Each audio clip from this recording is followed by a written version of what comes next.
Spherical mirror বা গোলীয় দর্পণ।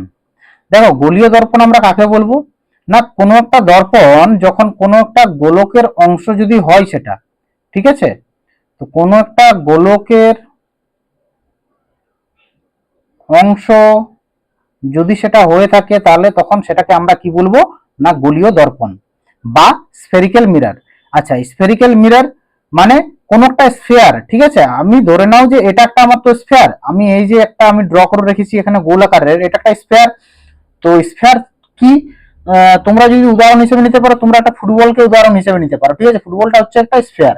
এখন ধরে নাও এটা আমার ফুটবলটা, তো এখান থেকে আমি কি করলাম, এটাকে আমি এটা এখান থেকে এটাকে কাটলাম, কেটে নিয়ে আমি এই অংশটা পেলাম।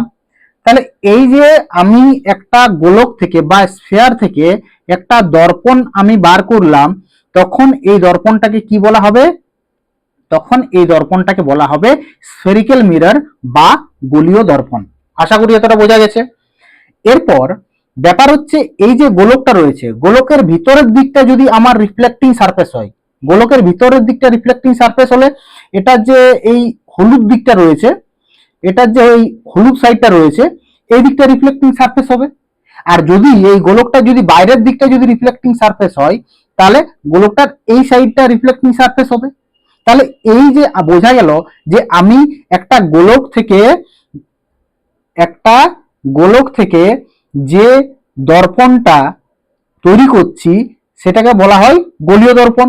গোলীয় দর্পণের কি, ভেতরের দিকটাও রিফ্লেক্টিং সারফেস হতে পারে, বা এই বাইরের দিকটা বা এই যে উপর তলটা আছে, এই উপর তলটাও রিফ্লেক্টিং সারফেস হতে পারে।